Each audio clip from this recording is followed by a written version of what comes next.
Assalamu alaikum wa rahmatullahi wa barakatuhu. Insha Allahu yau Shehu ya zo muku da bayani akan masarrafai na cikin jikin mutum guda hudu, waɗanda dukkaninsu mun yi bayani akan su cikin bidiyo da suka gabata a bisa wannan shan.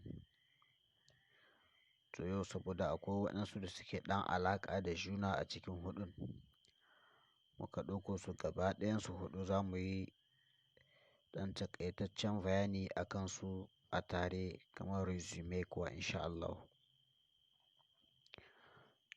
Za mu fara ne daga abu na farko, magana abinci da sarrafa shi tukunna, sa'annan cheda, sa'annan fistari, sa'annan kokolwan mutum. Insha Allah yanzu nan za mu fara da abinci da muka yi magana da shi daga farko. Dan na yi bidiyo na farko da yin magana akan abinci daga cin shi har kashi, amma ban sa uwar hanji a ciki ba, wanda daga nan ne abinci wanda ya lalace nan yake zama har a yi kashin shi. Shi yasa nake son in tunfaye bayanin ta tukunna kafin in ci gaba. Yanzu bisa wannan bidiyo da kuke gani ga yanayin inda aka sa kala wannan inda aka taɓa hanji ne.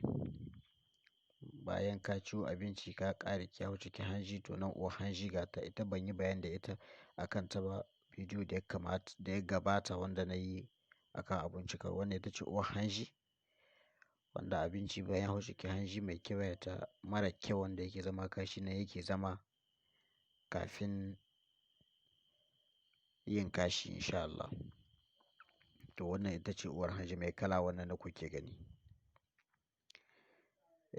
Na fara ne daga baki, ya biyo abinci daga baki, ya biyo jannai, ya zo tumbi, hanji, sannan uwar hanji ita ce ta ƙarshe nan ga shi kenan sai kashi. Shi ne wanda na yi bayani akai a gaba bidiyo kin da ya gabata insha Allah. To yanzu da yake zan yi bayani akan su hudu gaba ɗaya. Yanzu kuma sai cheda. Cheda ita idan ta biyo da baki ko hanci sai ta biyo ta maƙogwaro, sai ta shigo sufe gashi nan wanda aka sama kala yanzu suhe wannan suhe ne, sai ta cheda ta shigo a ciki. To idan ta wuce suhe daga nan kuma sai koma baya, amma tana da alaƙa da zuciya. Ga yana wannan kala inda aka sa kala zuciya ce, kun ga zuciya ce a tsakiya inda nake taɓa nan ne tsaye. Wala ga suhe nan, sannan ga zuciya daga wancan ɓangare. Suna samun alaƙa da juna suhe da zuciya, saboda nan suke canjin zuciya take ɗauko ƙazanta ta hanyar abinci tana kawo suhe, ta hanyar cheda ƙazanta tana hita, sannan muna shaƙar wani wanda kuma zuciya take karɓa ta hanyar jini tana rarrabawa a jiki. Wannan shi kuma abun na tsakiya, wannan tsoka ce wadda take raba gaba da ciki. Wannan wadda aka sama kala yanzu ga ta nan, ita ce take raba gaba da ciki, gaba can sama ciki nan ƙasa. Ita ce wannan tsoka ga ta nan mai kala diaphragm kenan. Waga ita kuma wadda aka taɓa yanzu anta ce, ga ta nan kuna ga anta ita ce ita tsakiya, kamar ita tsakiya ne take tsakanin ciki da gaba ne take. Amma dai ana sa ta cikin kayan ciki. Ita ce cikin kayan ciki, ita ce abu mafi girma anta ba insha Allah. Ga ta nan kana ga tsakanin ciki da gaba take anta. Ita ma ita stock ce, ita take ajiye abinci mai amfani. Lokacin da mutum ya ji yunwa sai ta ɗauko, surtu tana aiki sosai lokacin azumi, tana ɗauko wannan sinadari tana ɗan yafuwa a cikin jiki, mutum yana samun ɗan ƙarfi. To yanzu da kuka ga mun juya wannan hoton, muna so mu nuna muku baya, gilbe shi baya ne yake, kamar ɗaya yake gabai daga ciki. Wannan gilibba ne, su kuma za mu ji yanzu magana fitsari. Da yake gilibba su suke sarrafa fitsari. Ga sunan tambun nan guda biyu gilibba ne. Idan suka sarrafa fitsari sai su bayan sun ƙare gama da shi, kun ga wasu 'yan yaggwai nan guda biyu. Kowane gilbi zai zubo nashi fitsarin da ya tace sai ya gangaro ya yi ƙasa. Wala yanzu inda kuka ga mun juya muna so mu nuna muku mafitsara ne inda wala ga mafitsara ga ta nan fitsari yake taruwa. Idan ya taru ya yi yawa sai ka ji cewa kana jin fitsari. Mafitsara ta cika sai ka yi fitsari ga tiyo nan wanda ake yin fitsari a ƙarshe shi kenan. Kenan ka ga shi kuma fitsari ga ainihin inda masarrafar shi take. Wannan su ne wannan ɗan abu da kuke gani can jikin uwar hanji appendix ne. Shi ne ɗan wurin da yake cika da tsakuwa da ake cewa ƙanƙara wannan. Wanda idan ya cika da shi sai amma mutum hoshi. Amma mutum hoshi sai a hudda shi. Wanda ake cewa an ɗibi ma mutum duwatsu to ba duwatsu bane wani nau'i ne na abinci suke tsauri sai su zamna a gurin ba su hitowa sai an yi fashi. Shi ne wancan ɗan tsini da kuke gani kusan uwar hanji ga ya can.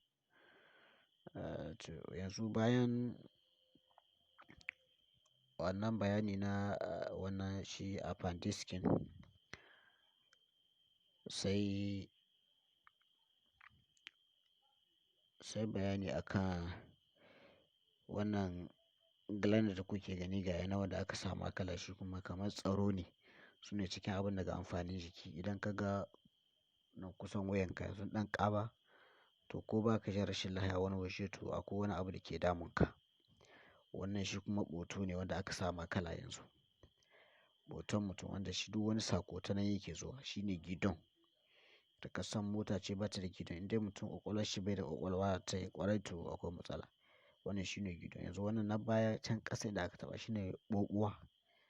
Duk intelligence duk wani hankalin mutum nan ne yake. Idan aka bugi nan sai mutum ya rikice gaba ɗaya. To wannan shi kuma inda ainihin lakkan mutum take farawa ne. Wannan yadda aka taɓa tsakiya lakkan mutum take farawa sai ta biyo ta gangariya ta yiwo ƙasa. Wancan inda gashi nan tsakiya da aka sama kala wannan wala gashi nan. Gashi da kuke gani can saman kaifi nake cewa. Gashi can kuna ga inda aka sama kala tsakiya daga nan lakkan mutum take fara. Ita take ka saƙo ko abu ya sauke ka daga cinya shi ita take kai saƙo ha sama na ƙwaƙwalwa sai ka ji cewa kana jin ciwo. In sha Allahu dai yake na ce muku bayani ne a takaice shi yasa yanzu ga yi. Tunda wannan ko ne na yi bidiyo akan shi special. Wannan na game su ne saboda yawanci wani ɗan alaƙa da ke tsakaninsu kuma suna tare ne shi yasa na haɗe su gaba ɗaya. Wanda bai kalli wa'yancin sauran bidiyo ka ba sai ya samu ɗan bayani a takaice. Amma indai kana son cikakken bayani akan kowanne sai ka koma baya ka kalli sauran bidiyo ka. Ku kasance a tare da mu. Ku yi abu ne ku taɓi jan rubutu wannan. Idan kuka taɓe shi zai nuna muku ƴar ƙararrawa ƴar ƙarama sai ku taɓa ta. In sha Allahu idan kuka yi haka daga an tura wani bidiyo to za ku same shi akan lokaci. Za mu ci gaba da kawo muku bayani akan jikinku da lafiyarku. Za ka san jikinka sannan ka san me ke cikin jikinka. Wannan kuma abu ne wanda yake ƙara ma mutum imani in mai imani ne. In ma baka da imani ka same shi. Idan ka ga abun da Allah ya yi a jikinka indai akwai hankali gare ka ka ga waƴannan ababai da Allah ya yi ma to ya kamata ace ka dawo ace ka ga girman Allah. Ka bauta mai sakamakon wannan abubuwa da ya yi a jikinka. Ko da bai ce ya yi ka ne don bauta ba saboda wannan girma ababai da Allah ya yi ma ya kamata ace ka bauta mishi. Siyansu dama tana ƙara ma mutum tauhidi in mai tauhidi ne in ma bai da tauhidi ya same shi. Ko ba ka yi karanta ba in wani ya kwatanta ma shi ne muke so mu kwatanta ma mutane su sani.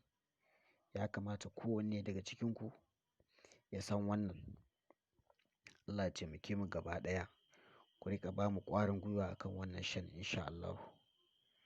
Sai kun shi mu da wani bidiyo kuma in sha Allahu idan muka ƙare gabatarwa na jikin mutum gaɓai za mu koma akan rashin lafiya kala kala mu ɗauke shi mu bayani akan shi kowanne. Ku yi abu ne kuma ku raba ma ƴan uwa wannan bidiyo ka wannan shan ta YouTube. A taɓa jan rubutu kamar yadda na ce abu ne a taɓa ƙararrawa wannan. In sha Allahu za mu riƙa kawo muku waƴannan ababai tanke muna raye.